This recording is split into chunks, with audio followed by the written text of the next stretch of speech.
அன்பான நண்பர்களே வணக்கம். நாம் கேட்டுக்கொண்டிருப்பது வீரயுக நாயகன் வேல்பாரி. வாசிப்பது ஸ்ரீலதா தயாளன். போர் நடக்கும் தட்டியங்காட்டு நிலத்தின் குறைகளையே தனக்கு சாதகமாக மாற்றிக்கொண்டு வேந்தர் படையை மிரள செய்து கொண்டிருக்கின்றனர் பரம்பு வீரர்கள். நாமும் அதனுடன் பயணிக்க இனி கதைக்குள். போரின் நிறை குறைகளை பற்றி அவையில் பேச்சு நடந்து கொண்டிருந்தது. அவர்கள் ஏன் யானை போருக்கு வர மறுத்தார்கள் என கேட்டார் குலசேகர பாண்டியன். தெரியவில்லை பேரரசே. யானை போரில் நாம் அவர்களை வீழ்த்துவது கடினம். எனவே அவர்கள் வர மறுத்தது நல்ல செய்திதான் என்றார் மயூர்கிழார். சாகலைவனின் இறுதி சடங்கை நடத்திய வெறியோடு வந்து உட்கார்ந்திருந்த கருங்கை வாணனுக்கு மயூர்கிழாரின் கூற்று மேலும் வெறியூட்டியது. வீற்றிருந்த ஐவருக்கும் அவரின் பதில் அதிர்ச்சியை கொடுத்தது. நம்மிடம் இருப்பதில் 1/10 யானைகள் கூட பரம்பின் தரப்பில் இருக்காது என்பதனை நீங்கள் அறிவீர்களா என கேட்டான் அருகில் நின்றிருந்த யானைப்படை தளபதி உச்சங்காரி. எண்ணிக்கையில் என்ன இருக்கிறது தளபதியாரே என்று சொல்லி நிறுத்தி கொண்டார் மயூர்கிழார். மேலும் சினமூட்டும் பதிலாக இருந்தது அது. அவர்களிடம் இருந்தாலும் நம்மிடம் இருந்தாலும் யானைகள் யானைகள்தானே என கேட்டார் சோழவேலன். இதற்கு என்ன பதில் சொல்வது என மயூர்கிழாருக்கு தெரியும். ஆனால் எப்படி சொல்வது என்பதுதான் விளங்கவில்லை. சற்றே அமைதியாக இருந்தார். ஏன் அமைதியாக நிற்கிறீர்? நம்முடைய குதிரைகள் ஏன் ஓட முடியாமல் தேங்கி நின்றன? அவர்களின் குதிரைகள் எப்படி நாள் முழுவதும் ஓடின? இருவரிடம் இருந்தவை குதிரைகள்தானே என்றார் மயூர்கிழார். கூர் மணல் குத்தி கிழிக்க முடியாதபடி அவர்களின் குதிரைகளுக்கு குளம்பு குரடு அமைக்கப்பட்டிருக்கிறது. நம் குதிரைகளின் குளம்பு குரடுகள் அதற்கு ஏற்ற வடிவில் இல்லை. எனவே நம் குதிரைகள் தொடர்ந்து ஓட முடியாமல் தேங்கிவிட்டன என்றான் குதிரைப்படை தளபதி உருமன் கொடி. நம் குதிரைகளுக்கும் அதே போன்று குளம்பு குரடுகள் இருந்தாலும் நாள் முழுவதும் நிற்காமல் ஓடிக்கொண்டே இருக்குமா? எதிர்பாராத கேள்வியாக இருந்தது. பேரரசர்களுக்கு முன்னால் நடக்கும் உரையாடல் இது. எதிரியின் தரப்பில் சொல்லிக் கொள்ளும்படி எந்தவித இழப்பும் ஏற்படவில்லை. ஆனால் நம் தரப்பில் வாள்படை தளபதியை இழந்திருக்கிறோம். இந்த பின்னணியில் அவையில் பேசும் ஒவ்வொரு சொல்லையும் மிகுந்த கவனத்தோடு பேச வேண்டும் என்ற விழிப்போடு இருந்தனர் தளபதிகள் அனைவரும். மயூர்கிழாரின் கேள்விக்கு சட்டென விடை சொல்லிவிட முடியாத நிலை இருந்தது. அவையில் அமைதி நிலவியது. இவன் என்ன சொல்ல வருகிறான் என்று கூர்ந்து கவனித்தபடி இருந்தான் கருங்கை வாணன். தரையில் இருக்கும் குதிரைகளை விட மலையில் இருக்கும் குதிரைகளுக்கு ஆற்றல் அதிகம் என சொல்ல வருகிறீரா என கேட்டான் உருமன் கொடி. இல்லை, போர் குதிரை என்றாலும் ஆண் குதிரை சிறுநீர் கழிக்க வேண்டுமென்றால் நின்றுவிடும். அதனால்தான் எதிரிகள் ஆண் குதிரைகளை போரில் பயன்படுத்துவது இல்லை. ஒரு கணம் உருமன் கொடி ஆடிப்போனான். இப்படி ஒரு காரணத்தை அவன் எதிர்பார்க்கவே இல்லை. ஆண் குதிரைகளின் ஆற்றல் உணர்ந்து அவற்றையே நாம் முன்களப் படைகளில் பயன்படுத்துகிறோம். அது மட்டுமன்று, நாள் முழுவதும் குதிரைகள் களத்திலே நிற்க வேண்டிய தேவை இருப்பதால் காலையிலே நன்றாக நீர் குடித்துவிட்டு தான் களத்துக்கு கொண்டு வருகிறோம். நம்முடைய தேர்வும் முன்னேற்பாடுகளுமே போர்க்கள செயல்பாட்டுக்கு எதிரானதா? பேச்சற்று நின்றான் உருமன் கொடி. தலை குனிந்து பேசத் தொடங்கிய மயூர்கிழாரின் குரல் தளபதிகளை தலை குனிந்தே நிற்க வைத்து கொண்டிருந்தது. இதற்கு முன்பு நடைபெற்ற போர்களில் பரம்பு வீரர்கள் யாரும் மெய்க்கவசம் அணிந்ததில்லை. இந்த போரில் வீரர்கள் அனைவரும் மெய்க்கவசம் அணிந்திருக்கின்றனர். நாம் அணியும் இரும்பாலான மெய்க்கவசத்தை விட பல மடங்கு எடை குறைவானதாகவும் ஆயுதங்களால் எளிதில் உள் நுழைய முடியாததாகவும் இருக்கிறது அது. முன்கூட்டியே எப்படி இவ்வளவு ஏற்பாடுகளை செய்தார்கள் என கேட்டான் உதயஞ்சேரல்.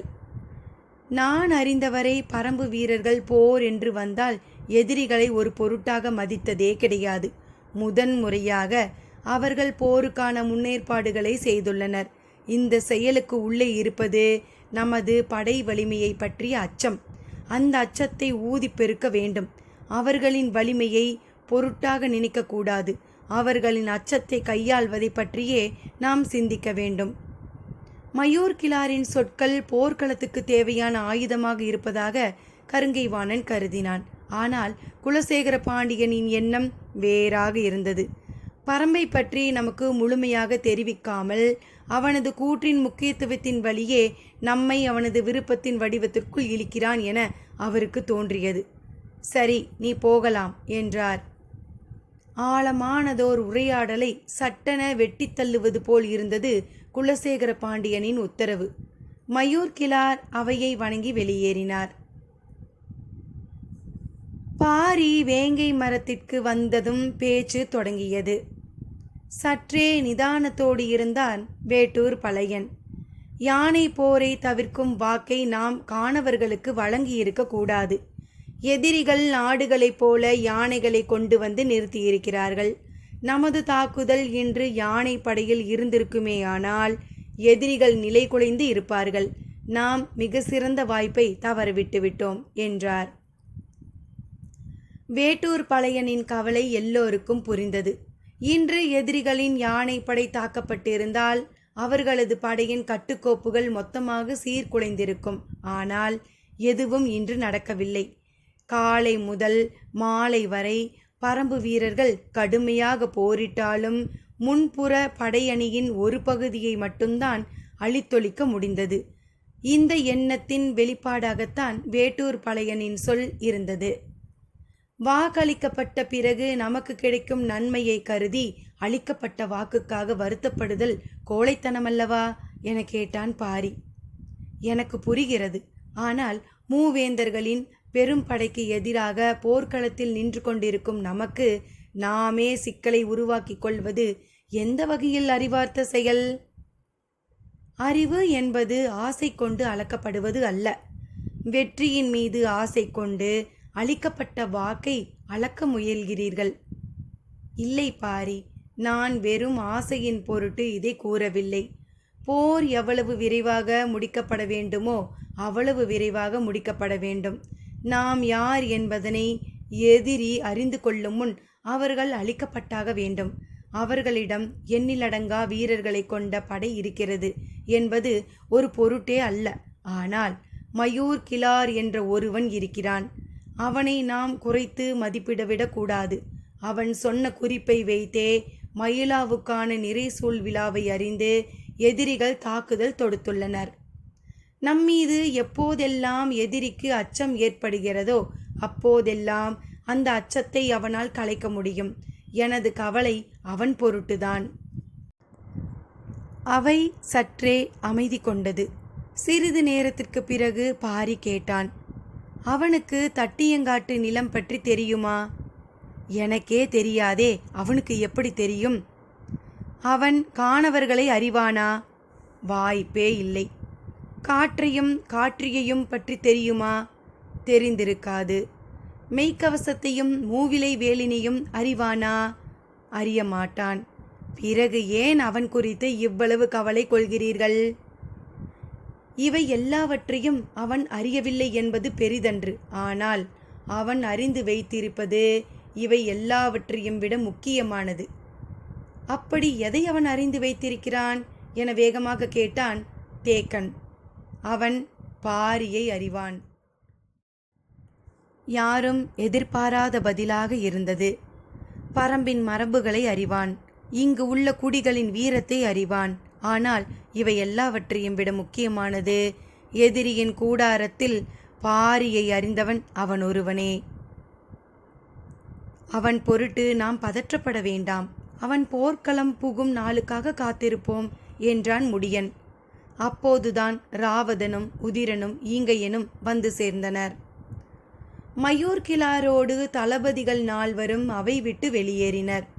பேரரசர்களோடு தலைமை தளபதி கருங்கைவாணன் மட்டுமே அவையில் இருந்தான். சோழவேலன் சொன்னார்.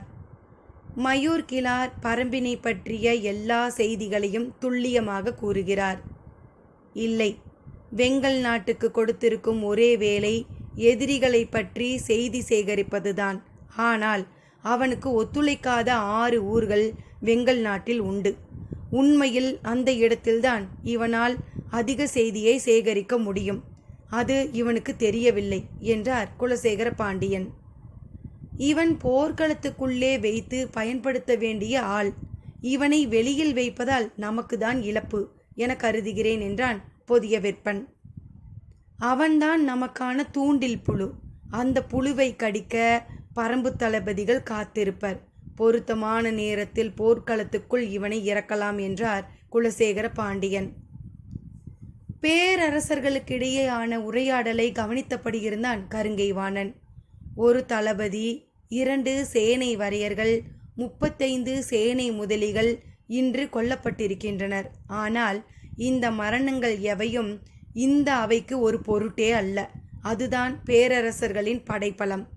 அந்த பெரும் படை பிரிவுகளுக்கான அடுத்த நாள் திட்டமிடல் என்ன என்பதனை பற்றி விளக்கினான் கருங்கை வாணன். அவையில் உள்ளோர் திட்டத்தை முழுமையாக கேட்டனர். யாருக்கும் மறுப்பு சொல் இல்லை. கேட்கப்பட்டவை ஏற்கப்பட்டவையாகின. அவை களையும் முன் குலசேகர பாண்டியன் சொன்னார், நாளைய போரில் வாள்படை தளபதியாக சூளக்கையன் செயல்படுவான். சரி என அனைவரும் ஏற்றுக்கொண்டனர். கொல்லப்பட்ட சாகலைவன் பாண்டிய நாட்டை சேர்ந்தவன்.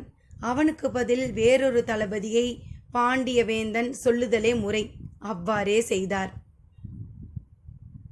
முடியன் சொன்னான், நாளை அவர்கள் குதிரைகளை முன்பாய்ச்சலில் ஈடுபடுத்த மாட்டார்கள். நின்ற இடத்திலேயே குதிரைப்படை நின்று கொள்ளும். அவர்கள் அப்படி செய்தால் நம்மால் நெடுந்தொலைவு உட்புகுந்து செல்ல முடியாது. நமது தரப்பில் இழப்பு அதிகமாகும், பயனும் இருக்காது என்றார் வேட்டூர் பழையன். அது மட்டுமன்று, காற்றியும் வீசினாலும் குதிரைப்படையின் வலிமையை குறைக்காமல் நம்மால் மூஞ்சலை நெருங்க முடியாது என்றான் தேக்கன். வேறு என்னதான் வழி என்ற சிந்தனையில் அவை மூழ்கியது. எதிரிகள் தங்களின் படையை 3 நிலைகளில் வைத்துள்ளனர்.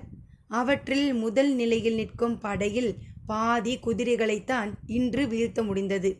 ஈக்கி மணலால் குழம்பு கிளிப்பட்ட குதிரைகள் மீண்டும் போர்க்களம் புக 1 மாதம் ஆகும். அப்போதும் அவை துணிந்து தாவி விடாது. ஆனால் மீதம் உள்ள குதிரைகளை விலக்கி உட்புகுந்து செல்வது எளிய செயலன்று. சரியான உத்தியால் மட்டுமே அதை செய்ய முடியும். நீண்ட நேர சிந்தனைக்கு பிறகு தேக்கன் சொன்னான், ஓங்கலத்தை பயன்படுத்துதல் ஒன்றே வழி. சட்டென முடியனை பார்த்தான் ராவதன். அவனது பார்வையில் மகிழ்ச்சி மின்னியது. அது முறையா? போர் விதி அதை அனுமதிக்குமா என கேட்டான் முடியன். கபிலர் நிலைமான் கோல் சொல்லியாக இருக்கும்போது நாம் எப்படி போர் விதியை மீறுவோம்? ஓங்கலத்தை பயன்படுத்துவதில் தவறேதும் இல்லை என்றார் வாரிக்கையன். பேச்சினூடே தான் ஏன் உள்ள இழுக்கப்பட்டோம் என்பது கபிலருக்கு விளங்கவில்லை. ஆனால் வாரிக்கையனின் பேச்சில் ஏதோ ஒரு முடிச்சு இருப்பது மட்டும் புரிந்தது. இன்றைய தாக்குதலில் எதிரியின் எல்லா தந்திரங்களையும் அறிந்துவிட்டோம். ஆனால் அறிய முடியாததாக ஒன்று இருக்கிறதே என கேட்டார் உதயஞ்சேரல். என்ன என்றார் குலசேகர பாண்டியன். எதிரிகள் யானை போரில் மிக வல்லவர்கள் என்றால் அதை ஏன் அவர்கள் தவிர்த்தார்கள்? தெரியவில்லை. ஆனால் அதை நாம் சாதகமாக்கிக் கொள்வோம். இனி போர்க்களத்தில் யானைகளுக்கு வேலையில்லை. எக்கணமும் நமது யானை படை பரம்புக்குள் நுழையலாம். அது எக்கணம் என்பதனை பொருத்தமான நேரத்தில் முடிவு செய்வோம். அவர்கள் நமக்கான ஏற்படுத்தி கொடுத்துள்ள வாய்ப்பு இது என்றார் குலசேகர பாண்டியன். மிக சரியான சிந்தனை என அனைவருக்கும் தோன்றியது. பேச்சு முடிந்த சிறிது நேரத்தில் அவை கலைந்தது. வேந்தர்கள் தத்தமது கூடாரங்களை நோக்கி போனார்கள். பாண்டிய பேரரசரை சுற்றி ஆபத்துதவிகள் நடந்தார்கள். சோழனை சுற்றி வேலப்படையினர் சென்றனர். சேரனை காக்கு வீரர்கள் அழைத்துச் சென்றனர். மேற்கு மலையின் சரிவில் மின்னல் வெட்டி இறங்கியது. செங்கன சோழன் ஊன்றுகோலை ஊன்றியபடி மெல்ல நடந்து கூடாரத்துக்கு போனான். அவன் வருகைக்காக கூடாரத்திற்குள் காத்திருந்தான் சோழர்களின் ஒற்றற்படை தளபதி. மூஞ்சலுக்குள் நுழைய சிறப்பு வில்லைகள் கொடுக்கப்பட்டது ஒற்றர் தளபதிகளுக்கு மட்டும்தான். அவர்கள் எந்த நேரமும் வரலாம். இந்த இரவு வேளையில் தனது வரவுக்காக காத்திருப்பதிலிருந்தே அவன் முக்கியத்துவத்தை உணர முடிந்தது. என்ன செய்தி என கேட்டான் செங்கன சோழன். பேரரசனை வணங்கிவிட்டு சொன்னான். கரும்பாக்குடி தலைவன் ஈங்கையன் பாரியின் படையில் பங்கேற்று போர் புரிகிறான் என்றான் ஒற்றற்படை தளபதி. செங்கன சோழனுக்கு அவன் சொல்ல வருவது புரியவில்லை. என்ன சொல்கிறாய்? விளங்கும்படி சொல். தங்களுக்கு பேரரசர் பட்டம் சூட்டும் வேளையில் கரும்பாக்குடியினரின் மீது மீண்டும் ஒரு தாக்குதல் நடத்தப்பட்டது. கரும்பாக்குடியினர் ஈங்கையனின் தலைமையில் மிக கடுமையான எதிர்த்தாக்குதலை நடத்தினர். இறுதியில் அவர்களை வீழ்த்தினர். நம் தளபதி உரையன் வீழ்த்தப்பட்ட ஈங்கையன் உள்ளிட்ட அவன் தோழர்களை கப்பல் அடிமைகளாக விற்றார். ஆனால் அந்த ஈங்கையன் இன்று பரம்பின் படையில் தளபதிகளில் ஒருவனாக நின்று போர் புரிகிறான். வியர்ப்பு நீங்காமல் ஒற்றற்படை தளபதியை பார்த்தான் செங்கன சோழன். நீ சொல்வது உறுதியான செய்திதானா? உறுதியான செய்திதான் பேரரசே. நம்மவர்கள் நேரில் பார்த்துள்ளனர். சரி, மற்றவர்களுக்கு தெரிய வேண்டாம் என்று சொல்லி அவனை அனுப்பி வைத்தான். குலசேகர பாண்டியன் கூடாரத்திற்குள் நுழைந்த போது அங்கேயும் ஒருவன் இருந்தான். பேரரசரை வணங்கிவிட்டு சொன்னான். எதிரிகள் தரப்பில் இன்றைய போரில் பங்கெடுத்தவர்களை மதிப்பிட்டோம். நமது படையோடு ஒப்பிட்டால் அவர்களின் படை 20 1 பங்குதான் இருக்கும். இன்றைய போரில் இறந்தவர்களை மதிப்பிட்டோம். நமது தரப்பில் இருந்தவர்களோடு ஒப்பிட்டால் எதிரிகள் தரப்பில் இருந்தவர்களின் எண்ணிக்கை 20 1 பங்கு கூட இருக்காது. அதற்கும் குறைவுதான். வேங்கை மரத்திட்டில் கூடியிருந்தவர்கள் பேச்சு முடிந்து கலைந்தனர். உறங்குவதற்காக 6வது குகையை நோக்கி போனான் பாரி. அவன் சென்ற சிறிது நேரத்தில் அந்த குகையை நோக்கி உதிரன் போனான். பாரி தங்கும் குகையை நாள்தோறும் தளபதி ஒருவன் காத்து நிற்க வேண்டும் என்பது முடியனின் உத்தரவு.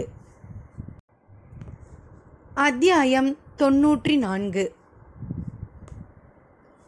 திசைவேலரின் கையுயர்வின் வழியே மேலெழுந்தது பேரோசை. தட்டியங்காட்டு போரின் 2ஆம் நாள் தொடங்கியது. இனி ஒவ்வொரு நாளும் போர் முடிவுறும் நாளிகையின் போது போர்க்கள நிகழ்வுகளை உற்று நோக்க வேண்டும்.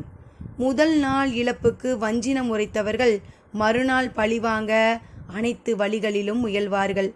அவர்களுக்கான கடைசி வாய்ப்பாக போரின் இறுதி நாளிகை இருக்கும். போர் முடிவுற்றதாக முரசுகள் ஒலி எழுப்பினாலும் அந்த கணத்தை சாதகமாக பயன்படுத்தி கொள்ளவே முயல்வார்கள். எவனொருவன் முரசோசைக்கு மதிப்பு கொடுத்து ஆயுதத்தை தாழ்த்துகிறானோ அவனே பாதிக்கப்படுகிறான். நேற்றைய போரில் தளபதி ஒருவன் கொல்லப்பட்டுள்ளான். அப்படியென்றால் இன்றைய போரில் அதற்கு பழி எடுக்கப்படும். ஒருவேளை பகற்பொழுதில் அந்த வாய்ப்பு அமையாவிடின் கடைசி நாளிகையில் சதிகள் அரங்கேறத் தொடங்கும். நிலைமான் கோல் சொல்லிகளின் வேலை இனிமேல்தான் கடினமாக மாற இருக்கிறது. வேட்டை விலங்குகளை விதிமுறைகளை பேண செய்வது எளிதன்று. போர்க்களத்தில் எல்லோரும் வேட்டை விலங்குகள்தான். தனக்கான இரையை பற்றி இழுக்க கடைசி வரை முயல்வார்கள். அதுவும் கடைசி கணத்தில் மூர்க்கமேறிய பாய்ச்சல் இருக்கும்.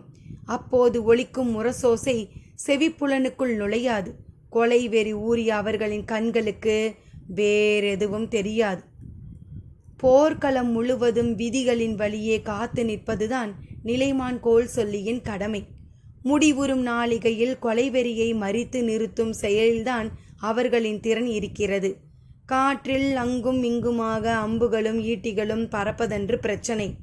முரசோசையையே தனது திட்டத்தின் பகுதியாக தீர்மானித்து செயல்படுபவர்கள்தான் விதிமுறைகளை தகர்த்தெறிகிறார்கள். அவர்கள் பெரும்பாலும் நிலைமான் கோல் சொல்லியின் பார்வை எல்லைக்கு அப்பால்தான் தங்களின் திட்டத்தை நிறைவேற்றுகிறார்கள். திசைவேலர் முடிவு செய்தார். இனிமேல் நடுவில் இருக்கும் இந்த பரனில் மட்டும் இருப்பதில்லை. போரின் போக்கிற்கேற்ப முடிவுறும் நாளிகையின் போது வெவ்வேறு பரன்களின் மேல் ஏறி நின்று களத்தை துல்லியமாக கண்காணிக்க வேண்டும். எண்ணங்கள் ஓடிக்கொண்டிருக்கையில் தட்டியங்காடெங்கும் வீரர்கள் போரிட்டு கொண்டிருந்தனர். ஒரு கணம் திகைப்புற்றார் திசைவேலர். இத்தனை 1000 வீரர்கள் போரிடுவதை கண்கள் பார்த்தபடி இருக்க, எண்ணங்கள் தாம் செய்ய வேண்டிய வேளையில் மட்டுமே கவனம் கொண்டிருக்கின்றன. போர்க்களத்துக்குரிய மனிதராக அவர் மாறிக்கொண்டிருந்தார். சரிந்து விழும் எண்ணற்ற உடல்களை பார்க்காது கடப்பதைப் போலவே பார்த்து கடக்கும் மனநிலை உருவாகிறது. வீரர்கள் அனைவரும் இந்த மனநிலையில்தான் இருப்பார்கள். மரணத்தை மதிப்பற்ற ஒன்றாக கைக்கொண்டால் மட்டுமே போர்க்களத்திற்குரியவராக மாற முடியும். திசைவேலர் போர்க்களத்துக்கு உரியவராக மாறியிருந்தார். நேற்றைய இழப்பின் தாக்கம் ஏதும் வேந்தர் படையில் இல்லை. தளபதிகள் பலருக்கும் இப்போது தெளிவு கூடியிருந்தது. சமதள போர்க்களத்தில் பரம்பு வீரர்கள் வெளிப்படுத்தும் ஆற்றலை பற்றிய குறை மதிப்பீட்டிலிருந்து அவர்கள் மீண்டனர். நேற்றைய போரில் எதிரியை சரியான உத்திகளின் மூலம் சந்திக்கவில்லை. எளிதாக வெற்றியை எட்டும் மனநிலையிலேயே அவர்கள் போரை தொடங்கினர். ஆனால் இன்று அப்படியல்ல. எதிரியை எந்த வகையிலும் குறைத்து மதிப்பிடக்கூடாது என்பதனை சாகலைவனின் மரணம் உணர்த்தியிருந்தது. கருங்கை வாணனை பொறுத்தவரையில் தளபதிகளுக்கான தனித்த ஆணை எதையும் இன்று அவன் பிறப்பிக்கவில்லை. பொதுவான தன்மையிலான தாக்குதலுக்கே அவன் அனுமதி கொடுத்திருந்தான். அவனுக்கு நேற்றைய போர் ஓர் மதிப்பீட்டு களம்தான். எதிரிகள் செயல்படும் வேகத்தையும் அவர்களின் ஆற்றலையும் மதிப்பிட்டான். இன்றோ அவர்கள் சோர்வடையும் வரை தமது படை தாக்குதலை நிறுத்தாமல் தொடர வேண்டும் என்று கூறியிருந்தான். பரம்பு வீரர்கள் முழு ஆற்றலோடு போரிடும் வரை அவர்களோடு தீவிரமாக மோதுவதை தவிர்க்க வேண்டும். அவர்கள் சோர்வுறும் வரை நமது முன்னணி படையினர் விடாது மோதிக்கொண்டிருக்க வேண்டும். அதனால் ஏற்படும் இழப்புகள் ஒரு பொருட்டல்ல. எண்ணற்ற வீரர்களின் இழப்பின் வழியேதான் பரம்பு வீரர்களை சோர்வடைய செய்ய முடியும். அதன் பிறகே தாக்குதல் போரை முழு வேகத்தோடு தொடங்க வேண்டும் என்று முடிவு செய்திருந்தான். வழக்கம் போல் முதல் நிலை படையின் நடுப்பகுதியில் கருங்கை வாணன் நின்றிருந்தான்.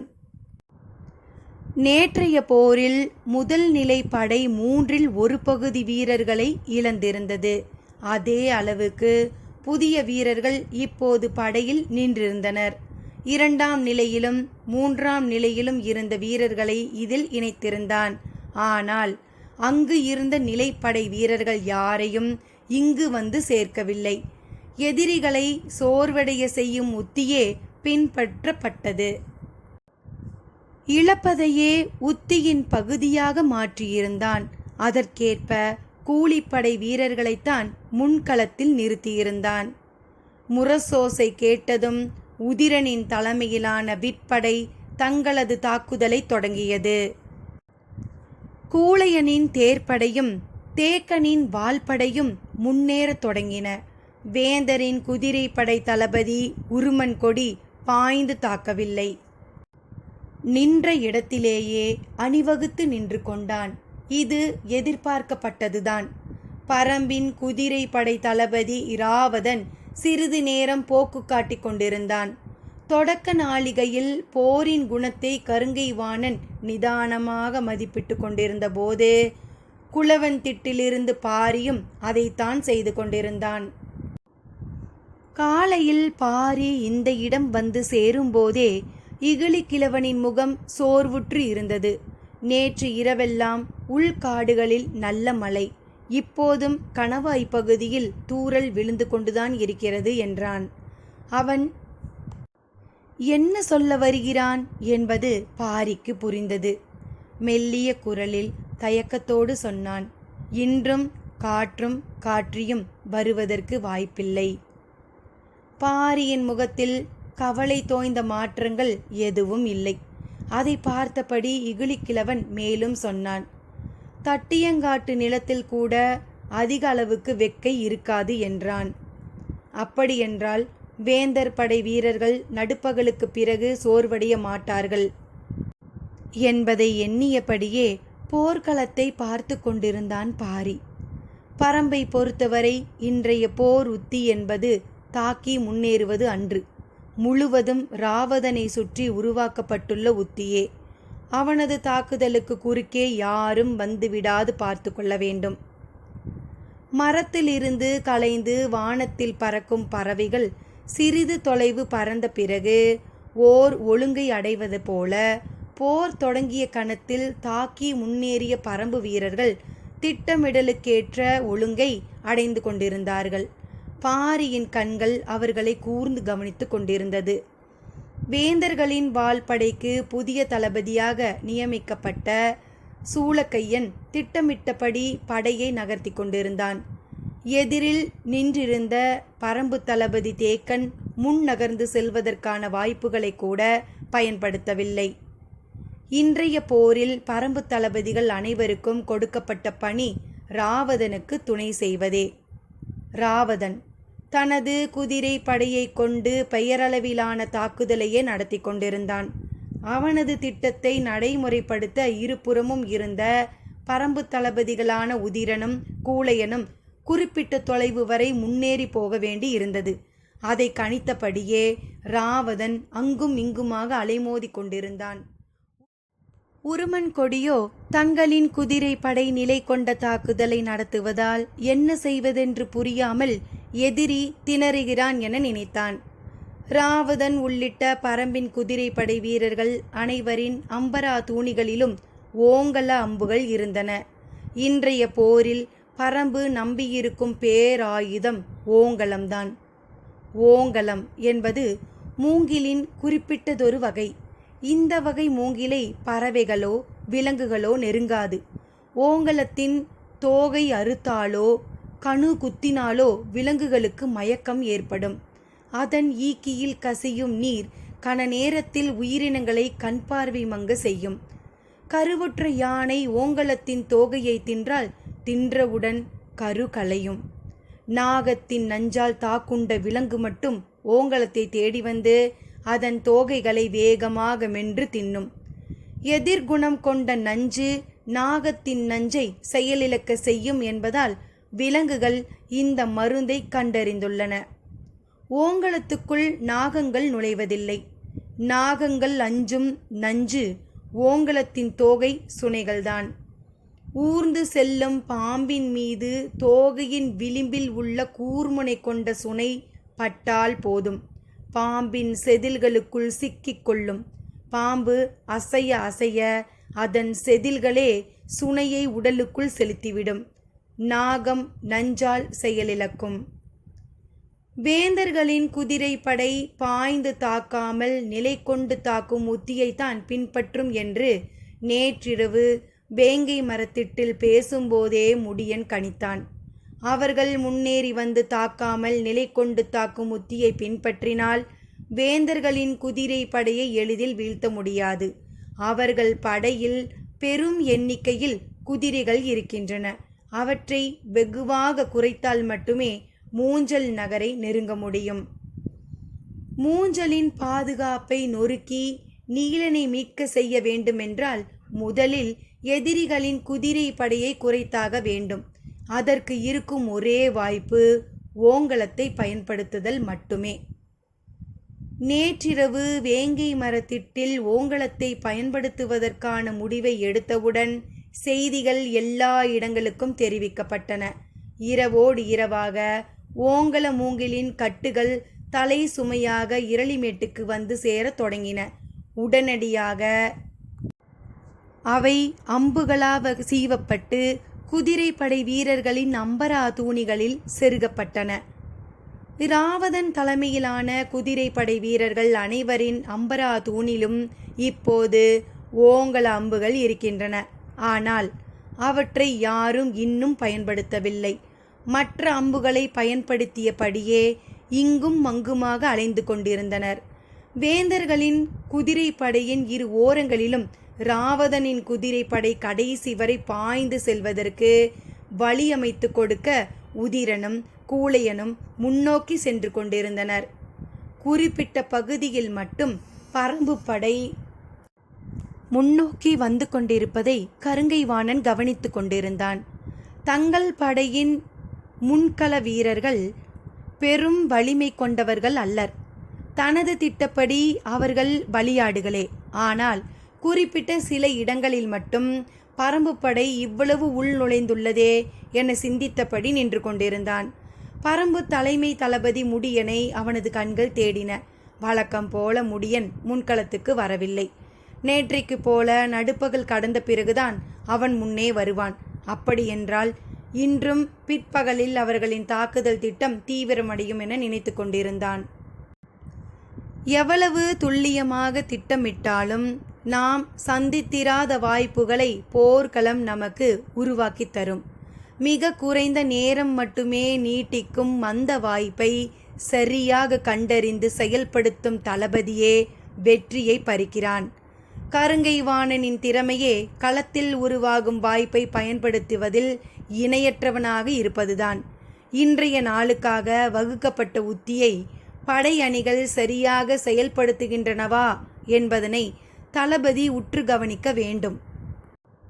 அதே நேரத்தில் எதிரிகள் வகுத்துள்ள உத்தி என்ன என்பதனையும் விரைவில் கண்டறிய வேண்டும். எல்லா தளபதிகளும் இந்த 2 எண்ணங்களுடன் தான் போர்க்களத்தில் நிற்பர். ஆனால் இவை இரண்டையும் கடந்து 3வதான வாய்ப்பு ஒன்று போர்க்களத்துக்குள் உருவாகி கொண்டிருக்கும். அதை விரைந்து மதிப்பிட தெரிந்தவனே போர்க்கலையின் வல்லுனன் ஆகிறான். எதிரிகள் ஏன் குறிப்பிட்ட சில பகுதியில் மட்டும் இவ்வளவு தொலைவு முன்னகர்ந்து வந்து கொண்டிருக்கின்றனர் என்று கருங்கை வாணன் எண்ணிக்கொண்டிருக்கும் போதுதான் சட்டென இன்னொன்றும் தோன்றியது. இந்த புதிய சூழல் உருவாக்கும் வாய்ப்பு என்ன என கண்கள் இங்கும் அங்குமாக தேடத் தொடங்கின. எதிரிகள் எவ்வளவு முன்னகர்ந்து போய்க் கொண்டிருந்தாலும் கருங்கை வாணனுக்கு அச்சம் ஏதும் இல்லை. ஏனெனில் முதல் நிலை படையை கடந்து 2ஆம் நிலை படை நின்று கொண்டிருக்கிறது. அதற்கு அடுத்து 3ஆம் நிலை படை இருக்கிறது. எதிரிகள் எவ்வளவு முயன்றாலும் ஒன்றும் செய்துவிட முடியாது. எனவே இந்த புதிய சூழல் வாய்ப்பை உருவாக்கி தந்தால் அதை பயன்படுத்தலாம் என்று அவனுடைய கண்கள் இங்கும் அங்குமாக அலைமோதி கொண்டு இருந்தன. அப்போதுதான் அவனது கண்ணில் பட்டான் தேக்கன். சாகலைவனின் மரணத்துக்கு மறுநாளே பலியெடுக்கும் வாய்ப்பாக அந்த கணம் அவனுக்கு தோன்றியது. கருங்கை வாணன் அவனை நோக்கி குதிரையை செலுத்த தொடங்கினான். வேந்தர்களின் வாள்படை தளபதி சூளக்கையன் சற்றே துடிப்பு நிறைந்தவனாக இருந்தான். தேக்கனோடு நேர்கொண்டு மோதும் வாய்ப்புக்காக காத்திருந்த அவனின் நகர்வும் தேக்கனை நோக்கியே இருந்தது. தேக்கனோ தனது வாள்படையின் நடுப்பகுதியில் இருந்தான். வீரர்களின் கால்கள் 3ஆம் முன்னெட்டை கடக்காமல் இருக்க வேண்டும் என உத்தரவிட்டிருந்தான். ஓசைகளின் வழியேயும் கால்கள் கிளப்பும் புழுதியின் வழியேயும் பார்ப்பவர்களின் கண்கள் வேகத்தை உணர்கின்றன. ஆனால் இருக்கும் இடம் விட்டு முன்னோக்கி நகராமல் அவர்கள் போரிட்டு கொண்டிருப்பார்கள்.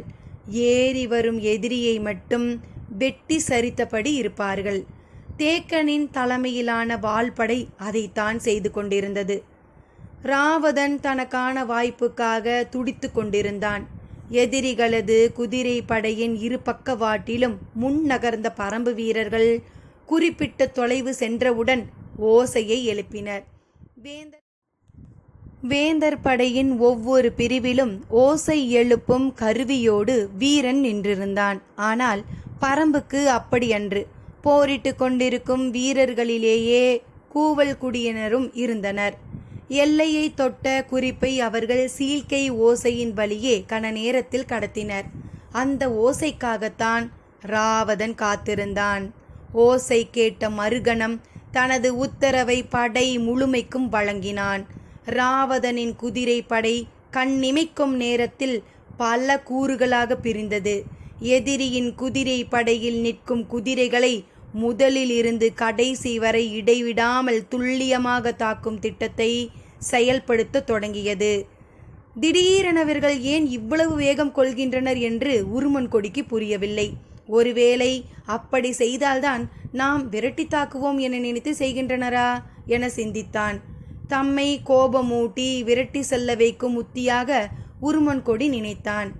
எதிரிகள் எவ்வளவு வேகமாக செயல்பட்டு குதிரையை விரட்டினாலும் தான் நிலை கொண்ட தாக்குதலை மாற்றக்கூடாது என்பதில் உறுதியாக இருந்தான்.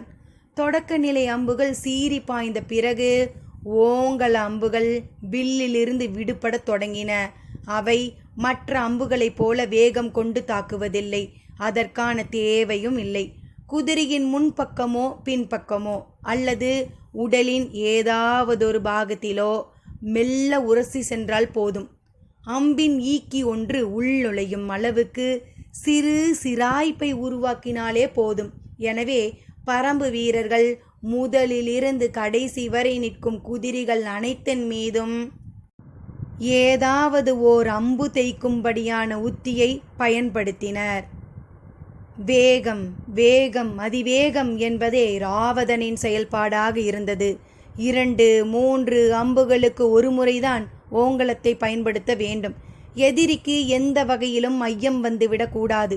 தாக்கும் போரை படுவேகமாக செய்கிறார்கள் என்று மட்டும்தான் அவர்கள் நினைக்க வேண்டும். ஆனால் முதலில் இருந்து கடைசி வரை குதிரைப்படை முழுமையும் அம்புகளை பொழிந்து தள்ள வேண்டும்.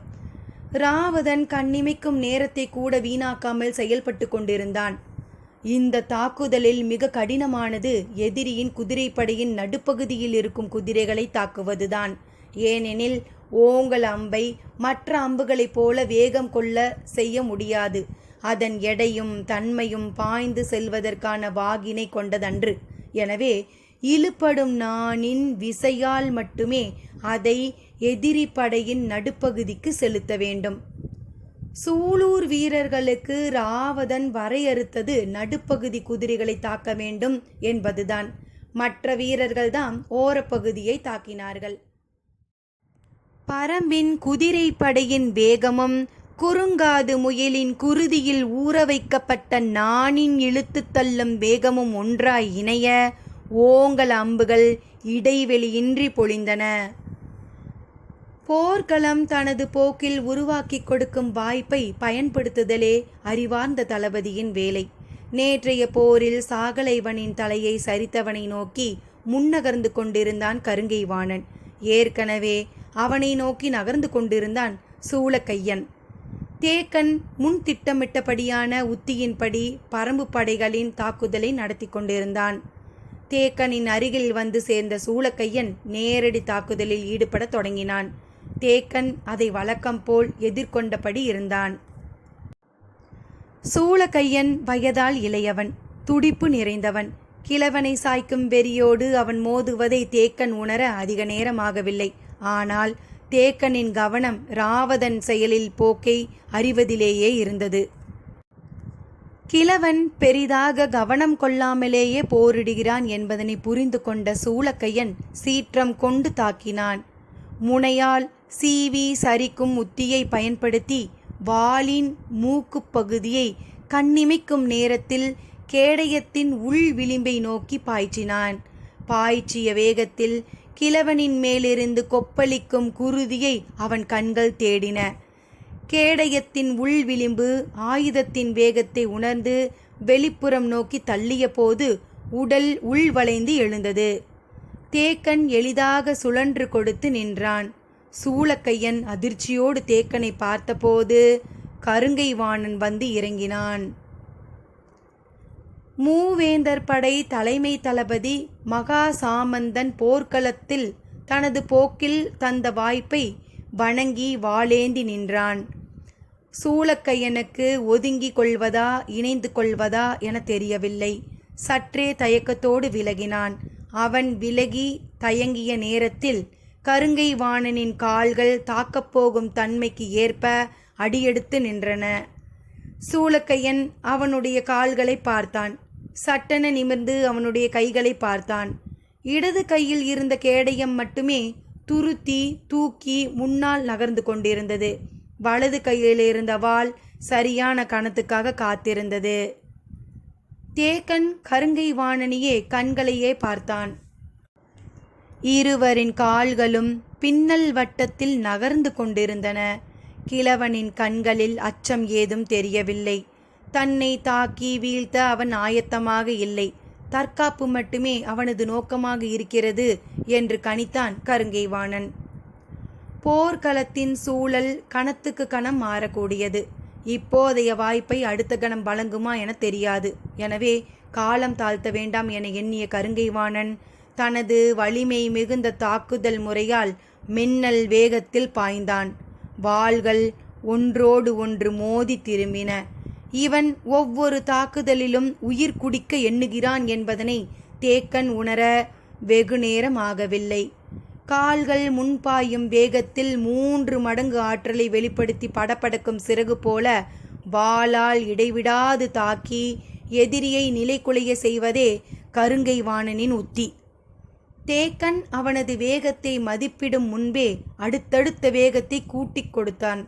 முன்னும் பின்னுமாக கேடயத்தை சுழற்றியபடி வாள் வீச்சை வாங்கிக் கொண்டிருந்தான் தேக்கன். கிழவன் எதிர்கொள்ள திணறுகிறான் என்பதனை உணர்ந்த கருங்கை வாணன் சரியான நேரத்தில் தேக்கனின் கேடயத்தை ஏமாற்றி நடுமார்பை கிழித்தபடி சீவி முன்னகரும் தாக்குதலை தொடுத்தான். மின்னல் வேகத்தில் குறுக்கிட்டு வெளிவந்தது கருங்கை வாணன் வீசிய வாள். காற்று அறுபடும் ஓசை காதில் கேட்டது. கிழவன் மண்ணில் சரிந்திருப்பான் என எண்ணியபடியே திரும்பினான். இந்த கணத்தை தான் தேக்கன் எதிர்பார்த்திருந்தான். கொலை முடிந்த மறுகணத்தில் ஆற்றலேதும் இன்றி அகமகிழ்ந்து திரும்பும் வீரனின் தலையை கொய்து முடிப்பதில்தான் சுகமுண்டு. தனது உயிரை பணயம் வைத்து நடக்கும் இந்த விளையாட்டில் வீரர்கள் இந்த உணர்வை சுகிக்கவே மீண்டும் மீண்டும் வாள் சுழற்றுகின்றனர். தேக்கன் சுழற்றிய வாள் கருங்கை வாணனின் கழுத்தை நோக்கி வந்தபோது கன நேரம் தாமதமின்றி குறுக்கிட்டு பாய்ந்தான் சூளக்கையன். அதிர்ந்து மீண்டான் கருங்கை வாணன். இமை பொழுதில் எல்லாம் மாற தெரிந்தன. பின்பக்கமாக திரும்பிய கருங்கை வாணனின் முகத்தில் மரணத்தின் ஒளிப்பட்டு தெரித்தது. கிழவனை குறித்து தனது மதிப்பு தப்பாகிவிட்டதே என தோன்றிய போது அவனது மெய்க்கவசத்தை பார்த்தான். சரி பாதியாக பிளந்து வெளிவந்திருந்தது அவன் வீசிய வாள். இரும்பாலான கேடயமே ஆனாலும் இந்த தாக்குதலால் உள்ளெலும்பு உடைந்திருக்கும். இவன் எப்படி சாயாமல் நிற்கிறான் என நினைத்தபடி கால்களை முன்னகர்த்தினான். கிழவனின் நெஞ்செலும்பு நடுங்கியபடிதான் இருக்கும். இப்போது இளைப்பாற இடம் தரக்கூடாது என்ற முடிவோடு வாளை சுழற்றி முன்னகர்ந்தான். சூளக்கையன் கருங்கை வாணனை பார்த்து மிரண்டு நின்றான். கழுத்தின் முனை நோக்கி வாள் பாய்ந்து திரும்பிய மறுகணமே சீறி முன்னகரும் அவனது சீற்றம் யாரையும் மிரள செய்யும். இருவரும் கால்களை பின்வளைவு போட்டி நகர்த்தி தேவையான இடைவெளியை உருவாக்கி கொண்டனர். இருவருக்கும் மிக அருகில் மரணம் வந்து போய் உள்ளது. ஆனாலும் இருவரும் அதை பொருட்படுத்தவே இல்லை. சூளக்கையன் மிரட்சி குறையாமல் பார்த்து கொண்டிருந்தான்.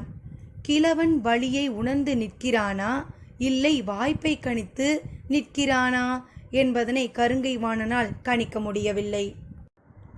ஆனால் நேற்றைய போரில் சாகலைவன் எப்படி வெட்டி சரிக்கப்பட்டான் என்பதனை உணர முடிந்தது. கிழவனை பழி எடுக்காமல் இந்த இடம் விட்டு நகரக்கூடாது என மனம் உறுதி கொண்டது. வாளின் பிடியை விரல்கள் இறுக்கிக் கொண்டிருந்தன. கால்கள் வீசி முன்னகர ஆயத்தமாயின. வெறி கொண்டு தாக்கப் போகும் அந்த கணத்தை கணித்தபடி சிற்றலையென அசைந்து கொண்டிருந்தான். அப்போதுதான் போர்க்களத்தின் இடதுபுறமிருந்து நீல் சங்கின் ஒலி கேட்டது. அதிர்ந்து திரும்பினான் கருங்கை வாணன். உருமன் கொடியின் குதிரை படை வெளிப்படுத்தும் ஓசை இது. என்ன ஆனது அங்கு என சிந்தனை மோதி புரண்டது. தடுமாறி திரும்பின கருங்கை வாணனின் கண்கள் நிலைமையை உணர்ந்து சூளக்கையன் உள்ளிறங்கினான். வழியின்றி கருங்கை வாணன் வெளியேறினான். கிழவன் அடுத்தவனை எதிர்கொள்ள ஆயத்தமானான். உருமன் கொடி இன்று காலையிலிருந்து நிலை கொண்ட தாக்குதலையே நடத்தி வந்தான். கருமணலும் ஈக்கி மணலும் இருக்கும் போர்க்களத்தில் குதிரைகளை பாயவிட வேண்டாம் என்று முடிவெடுத்ததால் படையை நிலை கொள்ள மட்டுமே செய்திருந்தான். எதிரிகள் தங்களின் நிலையை குலைத்து பாய்ந்து தாக்கும் போர் முறைக்கு இழுக்க முயல்கின்றனர் என்பதனை கணித்தவாறே நின்று தாக்கிக் கொண்டிருந்தான். நெடுநேரத்திற்கு பிறகு அவர்கள் வேகம் கொண்டு பக்கவாட்டிலிருந்து தாக்கியபடி விரைந்து கொண்டிருந்தனர். ஆனால் அந்த தாக்குதல் வீறு கொண்டதன்று. போக்கு காட்டி திசை திருப்பும் தாக்குதலே. உருமன் கொடி எதிரிகளின் எந்த ஒரு முயற்சிக்கும் இரையாவதில்லை என்ற விழிப்போடு இருந்தான். எதிரிகளின் செயலை கவனித்தபடி குதிரையை மெல்ல நகர்த்தி கொண்டிருந்தான். அப்போது அவனது குதிரை போய் வலதுபுறம் இருந்த குதிரையின் மீது மோதியது. என்ன இப்படி செய்கிறது என நினைத்தபடி கடிவாளத்தை இழுத்து நிறுத்தினான். சிறிது நேரத்திற்கு பிறகு மீண்டும் குதிரையை கிளப்பிய போது அருகில் சென்ற இன்னொரு குதிரையின் மீது அதே போல முட்டி விலகியது. ஏன் இப்படி நடந்து கொள்கிறது என்பது புரியாமல் குதிரையை விட்டு கீழிறங்கினான். கண்பட்டையில் ஏதாவது தூசியோ கல்லோ சிக்கியிருந்தால் அது குதிரையின் கண்களை உறுத்தி கொண்டிருக்கும். அதனால் குதிரை அந்த பக்கமும் இந்த பக்கமும் தள்ளாடும் என நினைத்து கண்பட்டையில் கைகளை விட்டு துடைத்தான். உள்ளே வேறெந்த தூசியும் இல்லை.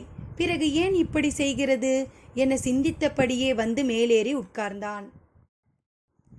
அந்த கணம் அவனது பருத்த தொடைகள் முதுகை அழுத்திய போது நடுமுதுகு திடுக்கிட்டு குலுங்கியது. குதிரைக்கு ஏதோ ஆகிவிட்டது என்று அவன் உணரத் தொடங்கினான். அவனது கால் குறிப்புகளை உணர்ந்து செயல்பட அது ஆயத்தமாக இல்லை. உணர்வுகளை இழந்ததை போலாகிவிட்டது என தெரிந்ததும் சட்டென மேலிருந்து கீழிறங்கினான். கட்டுப்பாடுகளை இழந்த குதிரையின் மீது உட்காருவது மரணத்தை அழைத்து கொள்வதற்கு சமம். இனி அது எப்படி நடந்து கொள்ளும் என தெரியாது. கீழிறங்கியவன் அதற்கு காயங்கள் ஏற்பட்டிருக்கிறதா என சுற்றி சுற்றி பார்த்தான். எந்த அம்பும் தேய்க்கவில்லை. பின்தொடை பகுதியில் சின்னதாய் ஒரு கீறல் விழுந்திருக்கிறது. துளி அளவுதான் குருதி தெரிகிறது. வேறெதுவும் ஆகவில்லையே என குழம்பிக் கொண்டிருக்கையில் படையின் நடுப்பகுதியில் கூச்சல்கள் அதிகமாகின. என்னவென்று விசாரிக்க தொடங்கிய போது ஏறக்குறைய பல வீரர்கள் குதிரையை விட்டு இறங்கி ஏது செய்வதென்று தெரியாமல் விழித்து கொண்டிருந்தனர். நிலைமை கட்டுமீறுவதற்குள் எதிரிகளின் தாக்குதலிலிருந்து குதிரை படையை காக்க வேண்டும் என்பதால் தான் தலைமை தளபதியை வரவழைக்க நீல் சங்கை ஊதச் சொன்னான் உருமன் கொடி. சங்கொலி கேட்டு விரைந்து வந்தான் கருங்கை வாணன். அவன் வந்து நின்றபோது ராவதனின் தலைமையிலான வீரர்கள் எதிரியின் குதிரைப்படை எல்லையை தொட்டு கொண்டிருந்தனர். ஓங்கலத்தின் வேலை முடியும் தருவாயில் இருந்தது. அத்தியாயம் 95. இரண்டாம் நாளின் பிற்பகல் போரில் வேந்தர்களின் குதிரை படையை நிலைக்குலைய செய்தது பரம்பு படை. நேரம் ஆக ஆக குதிரைகள் முற்றிலுமாக செயலிழந்தன. ஒரு கட்டத்திற்கு பிறகு உருமன் கொடி முழு பாதுகாப்பை வேண்டி நின்றான். இன்றைய போரில் வேந்தர் படையின் முன்கள வீரர்களின் பெரும்பான்மையானோர் நன்கு பயிற்சி பெற்ற நிலைப்படை வீரர்கள் அல்லர். எனவே அவர்களை கொண்டு குதிரை படையை காக்கும் முயற்சி ஆபத்தில் முடிந்துவிடும் என நினைத்தான் கருங்கை வாணன். செயலிழந்து நிற்கும் குதிரை படைக்கு முழுமையான பாதுகாப்பை கொடுத்தால் மட்டுமே அதை காக்க முடியும். எனவே இரண்டாம் நிலையில் நிறுத்தப்பட்டிருந்த படைப்பிரிவை உள்ளிறங்க உத்தரவிட்டான். பெரும் எண்ணிக்கையில் இரண்டாம் நிலைப்படை வீரர்கள் உள்ளிறங்கினர். குதிரை படையை காக்க அவனுக்கு இதை தவிர வேறு வழியில்லை. போர்க்களத்தில் உரிய காரணத்திற்காக படைகளை முன்னும் பின்னுமாக நகர்த்துவதில்தான் தலைமை தளபதியின் மதிநுட்பம் இருக்கிறது. ஆனால் அது தாக்குதல் வியூகமாக அமையும் போது பேராற்றலை வீரர்களுக்கு தன்னியல்பிலேயே உருவாக்கும். தற்காப்பு அவ்வாறு செய்யும் போது எதிர் மனநிலையை உருவாக்கும் ஆபத்து உண்டு. முதல் நிலைப்படையை காக்க இரண்டாம் நிலைப்படை இறக்க வேண்டிய நிலை வந்துள்ளதை ஒவ்வொரு வீரனும் அறிவான். போர் தொடங்கிய இரண்டாம் நாளே வேந்தர் படை சற்றே திணறுவது வெளிப்படையாக தெரிந்தது. இரண்டாம் நிலைப்படை இறங்கியதும் பரம்பு வீரர்கள் பின் நகர்ந்து தற்காப்பு நிலைக்கு வந்தனர். அவர்களை பொறுத்தவரை ஓங்கலத்தை பயன்படுத்தி குதிரை படையின் பேரிழப்பை உருவாக்குவதுதான் அன்றைய தாக்குதலின் இலக்கு. அது வெற்றிகரமாக முடிக்கப்பட்டு விட்டது. திசைவேலரின் கை உயர்வு தட்டியங்காடெங்கும் முரசை ஒலிக்க செய்தது. இரண்டாம் நாள் போர் முடிவுக்கு வந்தது. வீரர்கள் பாசறைக்கு திரும்பிக் கொண்டிருந்த நேரத்திலேயே நாகக்கரட்டில் இருந்த கபிலரை அழைத்து வரச் சொல்லி திசைவேலரின் மாணவன் வந்தான். தன்னை ஏன் அழைத்துள்ளார் திசைவேலர் என்பது கபிலருக்கு விளங்கவில்லை. வழக்கம் போல் வாரிக்கையனும் கபிலருடன் புறப்பட்டார். நாளிகை வட்டில் வைக்கப்பட்டிருந்த பரணின் அடிவாரத்தில் பந்தங்கள் ஏற்றப்பட்டிருக்க அங்கேயே திசைவேலர் இருந்தார். போர் விதிகள் மீறப்பட்டதாக குற்றச்சாட்டுகள் முன்வைக்கப்பட்டால் அவற்றை விசாரித்து முடிவெடுக்காமல் நிலைமான்கோள் சொல்லி போர்க்களம் விட்டு அகலக்கூடாது என்பது மரபு. கபிலர் வாரிக்கையனோடு அவ்விடம் வந்தபோது கருங்கை வாணனுடன் பெருங்கூட்டம் நின்று கொண்டிருந்தது. குதிரை படை தளபதி உருமன் கொடியும் அமைச்சர்கள் ஆதிநந்தி நாகரையர் ஆகியோரும் உடனிருந்தனர். பரம்பு வீரர்கள் தங்களின் ஆயுதத்தில் நஞ்சு கலந்து குதிரைகளை செயலிழக்க செய்துவிட்டனர் என்பதுதான் குற்றச்சாட்டு. குற்றச்சாட்டை கேட்டபோது அதிர்ச்சிக்குள்ளானார் கபிலர். நேற்றிரவு முடியனும் வாடிக்கையனும் தன்னை குறிப்பிட்டு பேசியது இதை பற்றித்தானா என நினைத்தார். வாரிக்கையன் இதை எதிர்பார்த்துதான் வந்துள்ளார். எந்த ஓர் ஆயுதம் காயங்களின் தன்மையையும் அளவையும் மீறி பல மடங்கு அதிகமான பாதிப்பை உருவாக்குகிறதோ அந்த ஆயுதம் ஐயத்துக்கு உரியதுதான். இன்றைய பொழுதில் பரம்பு வீரர்கள் பயன்படுத்திய ஆயுதங்கள் குதிரைகளுக்கு மிக சிறிய காயங்களையே உருவாக்கி உள்ளன. ஆனால் குதிரைகளை முழுமையாக செயலிழக்க செய்துள்ளன. எனவே இந்த ஆயுதங்கள் நஞ்சு பூசப்பட்டவை என்று வாதிட்டான் உருமன் கொடி. வாரிக்கையன் வெற்றிலையை மென்று கொண்டே சொன்னார். பரம்பு அளித்த வாக்கை மீறாது. விலங்குகளின் நஞ்சோ தாதுக்களின் நஞ்சோ பயன்படுத்தக்கூடாது என்று ஏற்றுக்கொண்ட போர் விதிகளை நாங்கள் மீறவில்லை. அம்புகளால் தாக்கப்பட்ட குதிரைகளுக்கு சிறு காயங்கள் தான் உருவாகியுள்ளன. சிறு காயங்களால் எப்படி குதிரையை செயலிழக்க செய்ய முடியும்? அம்புகளின் தன்மை அதற்கு காரணம் என்றார் வாரிக்கையன். இதைத்தான் நாங்கள் சொல்கிறோம். நஞ்சூரிய அம்பை நீங்கள் பயன்படுத்தி உள்ளீர்கள் என்றான் ஆதிநந்தி. தலையை மறுத்து ஆட்டியபடியே வாரிக்கையன் கேட்டார். நஞ்சென்றால் என்ன? ஆதிநந்தி ஒரு கணம் திகைத்தான். அவன் என்ன விளக்கம் சொன்னாலும் வாரிக்கையன் அதிலிருந்து தப்பித்து வெளியே வருவார் என அவனுக்கு தெரியும். எனவே சற்று சிந்தித்தான். அதுவரை அமைதியாக இருந்த திசைவேலர் இப்போது கூறினார். எண்ணிலடங்காத குதிரைகள் செயலிழந்து கிடக்கின்றன. நீங்களோ சொற்களை கொண்டு விதிகளை கடக்க நினைக்கிறீர்கள். திசைவேலரின் கூற்று கபிலருக்கு அதிர்ச்சியை ஏற்படுத்தியது. ஆனால் வாரிக்கையன் அதை பொருட்படுத்தவில்லை. வெற்றிலையை மென்று கொண்டே அவரை பார்த்து கேட்டார். நீங்களே சொல்லுங்கள், நஞ்சென்றால் என்ன? கேள்வியின் வழியே எதிர்நிலையில் பயணிக்க நினைக்கிறீர்கள். அது நஞ்சுதான் என்பதற்கு செயலற்று கிடக்கும் குதிரைகளே சான்று.